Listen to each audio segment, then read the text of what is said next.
बिस्मिल्लाहिर्रहमानिर्रहीम अस्सलाम वालेकुम। फ़हीम अख्तर एक और नए व्लॉग के साथ हाज़िर खिदमत है। नाज़रीन, आज पाकिस्तान के सियासी मंजरनामे से बहुत ज़्यादा ख़बरें आप तक पहुँच चुकी होंगी। चीफ जस्टिस ऑफ पाकिस्तान की सरबराही में आज एक बेंच ने जो CCPO लाहौर हैं उनको हटाने के केस में चीफ इलेक्शन कमिश्नर और इलेक्शन कमीशन ऑफ पाकिस्तान को काफ़ी ग्रिल किया, कुछ हिदायत दी और कुछ चीज़ें उन्होंने मांगी हैं। और कुछ चीज़ें सामने ये आ रही हैं कि शायद सुप्रीम कोर्ट ऑफ पाकिस्तान अब इस मूड में है कि वो इलेक्शन कमीशन ऑफ पाकिस्तान को हुक्म देगा कि आप विद इन 90 डेज इलेक्शंस कराएं और जो शेड्यूल है उसको जारी करें। और इसके बाद इलेक्शन कमीशन ऑफ पाकिस्तान में भी कुछ एक्टिविटीज़ हुई हैं, वो भी आपको बताएंगे। और हुकूमत का जो प्लान है वो क्या मज़ीद सोचा जा रहा है कि इलेक्शन से भागने का, कौन कौन से इदारे उनको सपोर्ट कर रहे हैं और इलेक्शन से भागने का इंतहाई प्लान क्या हो सकता है, आखिरी कदम क्या हो सकता है, ये हम आपको बताएंगे। उसके फिर कॉन्सिक्वेंसेस क्या होंगे वो भी आपके साथ शेयर करेंगे। नाज़रीन, खैबर पख्तूनख्वा और पंजाब की असम्बली को तहलील हुए ऑलमोस्ट महीना होने वाला है। पंजाब असम्बली को तहलील हुए आज 33वां दिन है। इलेक्शन कमीशन ऑफ पाकिस्तान आज खुलकर सामने आया कि वो शेड्यूल जारी नहीं कर रहा और ना ही हम शेड्यूल जारी करेंगे, क्योंकि अगर हमने शेड्यूल जारी किया तो ये आइन की खिलाफ वर्जी होगी। इस सारी सूरत हाल के ऊपर जाहिर है सुप्रीम कोर्ट ऑफ पाकिस्तान का एक बड़ा कलीदी किरदार है। जब इमरान खान वजीर आजम पाकिस्तान थे, उन्होंने असम्बलीज डिसॉल्व की थी और जो डिप्टी स्पीकर कासिम खान सूरी ने बतौर एक्टिंग स्पीकर रूलिंग दी थी और जो तहरीक अदम एतमाद को पाकिस्तान के मफादात के खिलाफ उन्होंने करार दिया था और उसको रूलिंग को मुस्तरद करने और उस नो कॉन्फिडेंस मोशन को, तहरीक अदम एतमाद को मुस्तरद करने की जो उन्होंने रूलिंग दी थी, उसके बाद सुप्रीम कोर्ट ऑफ पाकिस्तान से PDM के जो कानूनी टीम है उन्होंने रब्ता किया था, या फिर यूं कहें कि उन्होंने रजू कर लिया था। उसके बाद हमने देखा इस्लामाबाद हाई कोर्ट भी रात को 12 बजे खुली और सुप्रीम कोर्ट ऑफ पाकिस्तान के जो जजेस हैं वो भी सुप्रीम कोर्ट ऑफ पाकिस्तान में पहुंच गए थे और इसका नाम ये दिया गया, जिसकी आज तक भी पाकिस्तान की अदालतें जो हैं वो वजाहतें देती फिर रही हैं कि रात 12 बजे किसने कहा था आप अदालतें खोलें। आज भी वजाहतें दी जाती हैं कि हमने आइन को प्रोटेक्ट करने के लिए वो अदालतें खोली थी और इस चीज़ को एंटरटेन किया था। तो अब अचानक आइन की जो प्रोटेक्शन का राग अलापने वाले कुछ लोग थे, वो अचानक कहते हैं अब सुप्रीम कोर्ट ऑफ पाकिस्तान इसके अंदर क्यों मुदाखलत कर रही है। मतलब मीठा मीठा हप हप, कड़वा कड़वा थू थू। मतलब आपके हक में अगर कोई चीज़ की जाए तो वो बिल्कुल बेहतरीन है, अगर आपके खिलाफ हो जाए तो आप कहेंगे नहीं ये साजिश है, क्योंकि आप बॉर्न रूलर्स हैं। आप समझते हैं कि पाकिस्तान के ऊपर हुक्मरानी का सिर्फ हक आपको और आपके ख़ानदान और आपके दोस्तों को है, क्योंकि पाकिस्तान तो बना ही सिर्फ आप लोगों के लिए है। और यही वजह है कि जैसे ही इनके खिलाफ कोई चीज़ आती है साजिश हो जाती है, फलां स्कैंडल आ जाता है, ये हो जाता है। और यही सूरत हाल आज हुई है। आज भी सुप्रीम कोर्ट ऑफ पाकिस्तान के मौजूद बेंच की जानिब से chief election commissioner Sikandar Sultan Raja को तलब किया गया। चीफ इलेक्शन कमिश्नर पहुंच गए और पहुंचे, उन्होंने सारी सूरत हाल बताई। सदीक जान साहब इसके ऊपर मुफस्सल वीडियो अपनी कर चुके हैं। सरसरी साहब मैं बता देता हूं। सुप्रीम कोर्ट ने कहा कि इलेक्शन, उन्होंने कहा सर इलेक्शन फौज हमें एहलकार नहीं देती, सिक्योरिटी नहीं देती, हुकूमत हमें फंड्स नहीं देती, मातहत अदलिया अपनी मातहत जुडिशल अफसरान फराम नहीं कर रहे, तो ऐसे में साफ शफाफ मुनसफाना इलेक्शन में कैसे कराऊं। फिर उन्होंने कहा कि हम इलेक्शंस के लिए तो तैयार हैं, लेकिन डेट देना हमारा काम नहीं है, गवर्नर का काम है। सुप्रीम कोर्ट ऑफ पाकिस्तान ने कहा कि आप अपना आइन इख्तियार इस्तेमाल करें, सुप्रीम कोर्ट आपके पीछे होगी, इलेक्शन कमीशन के पीछे खड़ी होगी। मतलब मैं पहले ये कहता आ रहा हूं कि इलेक्शन कमीशन ऑफ पाकिस्तान ने आइन के आर्टिकल्स के मुताबिक उसकी ड्यूटी है, इलेक्शन कराना ड्यूटी है। बेशक इलेक्शन एक्ट ना हो, बेशक इलेक्शन एक्ट ना हो, आइन मौजूद है। आइन कहता है कि it is the duty of election commission to hold election in 90 days. तो आपका काम है, आपकी ड्यूटी है, आपसे जवाबदही ली जाएगी कि आपने इलेक्शन क्यों नहीं कराया। और अगर आप इलेक्शन नहीं करा पाते तो फिर ये आपका फेलियर है और आइन की खिलाफ वर्जी के जिम्मेदार इलेक्शन कमीशन ऑफ पाकिस्तान होगा। लेकिन क्या करें, इन सारे आइनी इख्तियारात को election commission, chief election commissioner साहब इख्तियार या इस्तेमाल करने के लिए तैयार नहीं है, क्योंकि इनकी नीयत में फतूर है, बदनीयती है, मैलाफाइडी के तहत ये सारे इकदाम किए जा रहे हैं।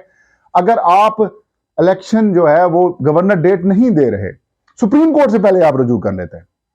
आपको हाई कोर्ट्स में जाने की जरूरत ही नहीं थी, इवन के तहरीक इंसाफ को हाई कोर्ट्स में जाने की जरूरत नहीं थी, क्योंकि आईनी तौर पर जिम्मेदारी आपकी है। आप जाके सुप्रीम कोर्ट से पूछते भाई डेट नहीं आ रही, अब क्या किया जाए, गवर्नर तारीख देने से इनकार कर रहे हैं, उन्होंने जवाब हमें दे दिया है, उन्होंने इलेक्शन कमीशन के ऊपर छोड़ दिया है, तो फिर आप क्यों नहीं दे रहे? ये मैलिफाइड है। बहरहाल सुप्रीम कोर्ट ऑफ पाकिस्तान ने इलेक्शन कमीशन ऑफ पाकिस्तान से इन तमाम तर सूरत हाल के ऊपर जवाब मांग लिया है। कल इस केस की दोबारा जो है वो उसके ऊपर इलेक्शन कमीशन की रिपोर्ट जमा होगी, उसके अंदर पेश किया जाएगा मामला कि आगे वे आउट क्या है। तो मेरे जराए हैं वो ये बताते हैं, इलेक्शन कमीशन का इजलास हो चुका है, तैयारी मुकम्मल कर ली गई है, मौकफ सेम रखा जाएगा, गवर्नर तारीख नहीं दे रहे। लेकिन आज मैं कुछ इलेक्शन एक्ट पढ़ रहा था। इलेक्शन कमीशन जितने भी ज़िमनी इंतखाबात या आम इंतखाबात का शेड्यूल जारी करता है वो इलेक्शंस एक्ट 2017 की सेक्शन 57(1) के तहत करता है। वो ये कहता है कि सदर मुमलिकत इलेक्शन कमीशन ऑफ पाकिस्तान से जनरल इलेक्शन की तारीख देने की मुशावरत करेंगे। बिल फर्ज अगर आईनी तौर पर जो गवर्नर्स का इख्तियार है और गवर्नर्स ने इलेक्शन कमीशन ऑफ पाकिस्तान को यह इख्तियार सुपुर्द कर दिया है, तो फिर इलेक्शन कमीशन ऑफ पाकिस्तान इस सेक्शन के तहत यानी कि सेक्शन 57(1) के तहत सदर मुमलिकत डॉक्टर आरिफ अलवी से रजू करके तारीख हासिल कर सकता था। लेकिन इलेक्शन कमीशन ने ऐसा नहीं किया, उन्होंने कहा नहीं, हमने नहीं कराना। क्यों? आपके नीयत में फतूर है, आप में बदनीयती है, लिहाजा आपने कहा हमने शेड्यूल जारी नहीं करना। बावजूद उसके कि इलेक्शन कमीशन के पास आईनी इख्तियार है कि वो खुद से शेड्यूल जारी कर सकता है, क्योंकि it is the duty of election commission, लेकिन ऐसा वो नहीं कर रहा।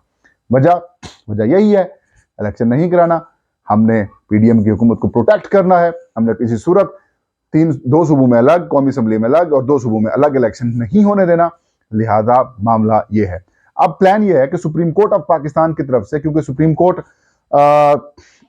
जाहिर है उससे भी जवाबदेही होगी भी, अगर आइन वायलेट हो रहा है तो फिर क्या होगा। It is the duty of supreme court कि वो कोर्ट की ड्यूटी है कि वो अपने आइन को प्रोटेक्ट करे। हालांकि पार्लियामान को यह चाहिए कि आप आइन बनाने वाले हैं, आइन बचाने वाले वकला को चाहिए, आइन के मुताबिक काम करने वालों को चाहिए कि वो आइन वायलेट हो रहा है, उसकी कुछ सेक्शंस वायलेट हो रही हैं, वो बेसिक बुनियादी और बड़ी सेक्शंस वायलेट हो रही हैं, इसके ऊपर तो खड़ा हो जाना चाहिए। लेकिन सुप्रीम कोर्ट ने अगर प्रेशर डाल दिया इलेक्शन कमीशन ऑफ पाकिस्तान के ऊपर कि जाओ, आपका ये इख्तियार है, आप शेड्यूल जारी करो। अगर इलेक्शन कमीशन ने शेड्यूल जारी करने का हुक्म सुप्रीम कोर्ट ने दे दिया इनको, तो फिर हुकूमत प्लान ये कर रही है कि फिर चीफ इलेक्शन कमिश्नर और मेंबरान जो हैं वो रिजाइन कर जाएंगे, वो भाग जाएंगे। अगर भाग जाते हैं तो तहरीक इंसाफ के लोग तो इसके ऊपर खुश होंगे, लेकिन ये बुनियादी तौर पर इलेक्शन रुकवाने का एक बड़ा प्रोसेस, एक बड़ा प्लान है। प्लान ये है कि अगर चीफ इलेक्शन कमिश्नर और चारों मेंबरान रिजाइन कर जाते हैं और इलेक्शन कमीशन खाली हो जाता है, इलेक्शन कमीशन जो है वो इसे कह सकते हैं कि गैर फाल हो जाता है, तो फिर इलेक्शन कौन कराएगा? निगरान चीफ इलेक्शन कमिश्नर कराएगा या कौन कराएगा? तो इसकी सूरत हाल में फिर पार्लियामान को दोबारा नए इलेक्शन कमीशन के मेंबरान और चीफ इलेक्शन कमिश्नर अपॉइंट करना पड़ेगा। और फिर पीटीआई भी पार्लियामान में वापस आ रही है, अगर उसको अपोजिशन लीडरशिप का ओहदा मिल जाता है। नहीं तो उससे पहले राजा रियाज के जरिए नया इलेक्शन कमीशन अपॉइंट अगर कर लेते हैं, लेकिन मेरी इतलात के मुताबिक इस प्रोसेस को डिले किया जाएगा 1.5, 2, 3 महीने तक, क्योंकि पहले भी चीफ इलेक्शन कमिश्नर और मेंबरान की अपॉइंटमेंट कई महीनों तक डिले, ताखीर का शिकार रही है। तो एक प्लान ये है कि इलेक्शन कमीशन के ऊपर प्रेशर आता है तो वो कहते हैं कि भाई मेरे पास फंड्स नहीं है, मेरे पास सिक्योरिटी नहीं है, मेरे पास रिटर्निंग ऑफिसर्स नहीं है, मेरे पास बाकी इश्यूज हैं और बाकी मामलात आ रहे हैं, तो फिर हम कैसे इसको करेंगे? तो फिर हम रिजाइन कर जाएंगे। अगर वो रिजाइन कर जाते हैं, इलेक्शन कमीशन गैर फाल, तहरीक इंसाफ के लोग इसके ऊपर खुश हो सकते हैं, लेकिन ये प्लान इलेक्शन रुकवाने का होगा और फिर कौमी असम्बली यानी कि पार्लियामान में कमेटी खेली जाएगी और इस प्रोसेस को मजीद ताखीर का शिकार किया जाएगा। और फिर जब इलेक्शंस करीब आएंगे तो उसके बाद इलेक्शन कमीशन को फाल करवा दिया जाएगा। अगर नहीं भी होता तो फिर एक बहुत बड़ा वैक्यूम पैदा हो जाएगा पाकिस्तान के सिस्टम के अंदर और एक नई डिबेट शुरू हो जाएगी। तो आखिरी and last option is that के इलेक्शन कमीशन को खत्म करवा देंगे, ना रहेगा बांस ना बजेगी बांसुरी, फिर करवाते रहें इमरान खान सा प्रेशर, फिर chief justice, supreme court, high court जो जोर लगाते रहें। उन्होंने कहा हम फिर नहीं करवाएंगे। ये इनका आखिरी फाइनल ऑप्शन है कि चीफ इलेक्शन कमिश्नर रिजाइन कर सकता है, मेंबरान रिजाइन कर सकते हैं ताकि सिर्फ इलेक्शन को रुकवाया जा सके। तो ये एक ऐसा खौफनाक प्लान है जिससे पाकिस्तान के अंदर मजीद सियासी बहरान पैदा होगा, सियासी अदम इस्तेहकाम पैदा होगा, और सियासी अदम इस्तेहकाम का नुकसान ये होगा कि पाकिस्तान में मुआशी अदम इस्तेहकाम पैदा होगा, महंगाई बेरोज़गारी बढ़ेगी, कर्जे बढ़ेंगे, डॉलर एक्सचेंज रेट ऊपर हो जाएगा और पाकिस्तान में अजीब-ओ-गरीब किस्म की सूरत हाल होगी। सिर्फ इक़्तिदार से चिमटे रहने का ये नतीजा होगा। ये था आज का व्लॉग। फ़हीम अख्तर को इजाज़त दीजिए। अल्लाह हम सबका हामी नासिर हो।